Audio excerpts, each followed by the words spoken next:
Argentina cup എടുക്കരുത് ഞങ്ങൾ മനസ്സിലാഗ്രഹമുണ്ട്. അതുകൊണ്ട് ഞങ്ങൾ 5 കപ്പായിട്ടോ എന്നും മുന്നിലാ. ഇങ്ങനെ ജയിക്കുന്ന നമുക്ക് ഉറപ്പേനും, അർജന്റീന തോൽക്കുന്ന നമുക്ക് ഉറപ്പേനും. സ്പെയിനിന്റെ ലോകകപ്പ് വിജയം ആഘോഷിക്കുകയാണ്, അതിൽ അർമാദിക്കുകയാണ് മലപ്പുറത്തെ ഫുട്ബോൾ ആരാധകരും. ഇവിടെ നിരവധി ആരാധകരാണ് സ്പെയിനിന്റെ വിജയം ആഘോഷിച്ചുകൊണ്ടിരിക്കുന്നത്. ആനന്ദ നൃത്തം ചവിട്ടി, പാട്ടുകൾ പാടി സ്പെയിനിന്റെ വിജയം ആഘോഷിക്കുന്നു. സ്പെയിനിന്റെ പതാക ഏന്തിക്കൊണ്ട് മത്സരത്തിന്റെ ആദ്യഘട്ടം മുതൽ തന്നെ അത്തരത്തിൽ നിരവധി സ്പെയിൻ ആരാധകർ അല്ലേ ഇങ്ങോട്ട് ഈ വിജയം നമ്മൾ ഞങ്ങൾ ആഘോഷിക്കാണ്. മെസ്സിനെ ഇവിടുത്തെ ഈ ഫോട്ടോകളൊക്കെ എടുത്തു കൊണ്ടുപോകണം എന്ന് കൊണ്ടുപോകുന്നത്. അതാണ് ഞങ്ങൾക്ക് ഈ വിജയം നമ്മൾ ആഘോഷിക്കുകയാണല്ലോ. ഈ വിജയം ഞങ്ങൾ ആഘോഷിക്കും. ഞങ്ങൾ ഈജിപ്തിനേറ്റ് കളിച്ചപ്പോൾ ഒരു കമ്മിറ്റി ടീമായിട്ട് ഈജിപ്തിനേറ്റ് കളിച്ചപ്പോ ഫിഫ കമ്മിറ്റി ടീമായിട്ട് ഇവിടെ നിരവധി സ്പെയിൻ ആരാധകർ. ഇതെന്താ സ്പെയിനിന്റെ വിജയത്തിൽ നമ്മള് ഫലസ്തീന്റെ കൊടി വീശാൻ കാരണം? ഫലസ്തീൻ ഐക്യദാർഢ്യം.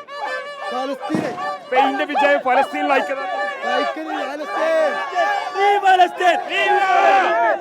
ബ്രസീലിന്റെ ജയിച്ചിട്ടാണ് നിങ്ങൾ സ്പെയിനിന്റെ വിജയം ആഘോഷിക്കാണ്. അത് ഞങ്ങള് ഓരൊപ്പം നിൽക്കുന്നുണ്ട്, സ്പെയിനിന്റെ ഒപ്പം ഞങ്ങള്. എന്തുകൊണ്ടാണ് മാച്ച് എന്തുകൊണ്ടാണ് സ്പെയിനിന്റെ ഒപ്പം നിന്നത്? സ്പെയിനിന്റെ ഒപ്പം നിൽക്കണോ? അർജന്റീന കപ്പ് എടുക്കരുത് ഞങ്ങൾ മനസ്സിലാഗ്രഹമുണ്ട്. അതുകൊണ്ട് ഞങ്ങൾ 5 കപ്പായിട്ടോ എന്നും മുന്നിലാ. വലിയ ആവേശത്തിലാണ് നിങ്ങൾ സ്പെയിൻ ആരാധകൻ. ഇവിടെ ഒരു സ്പെയിനിന്റെ കുട്ടി ആരാധകനുണ്ട്. ഇജ്ജ് സ്പെയിൻ ജയിച്ചപ്പോൾ സ്പെയിനിന്റെ ആരാധകനായതാ. നല്ലൊരിതാണ്.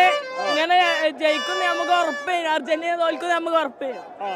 അതാണ് വലിയ ആവേശത്തിലാണ് മലപ്പുറത്തെ സ്പെയിൻ ആരാധകരുമുള്ളത്. ആഘോഷ പരിപാടികൾ അവസാനിക്കുന്നില്ല.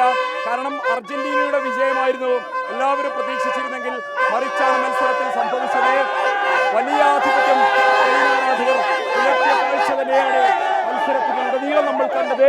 അർജന്റീനയുടെ പരുക്കൻ പ്രകടനം അവർക്ക് തന്നെ തിരിച്ചടിയായി എന്നതാണ് സ്പെയിൻ ആരാധകർ തന്നെ, മലപ്പുറത്തെ സ്പെയിൻ ആരാധകർ തന്നെ നമ്മളോട് പങ്കുവെക്കുന്നത്. വീഡിയോ ജേർണലിസ്റ്റ് ഷഫീഖ് അർവായിക്കൊപ്പം reporter Mubashir P Akbar, in reporter Malappuram.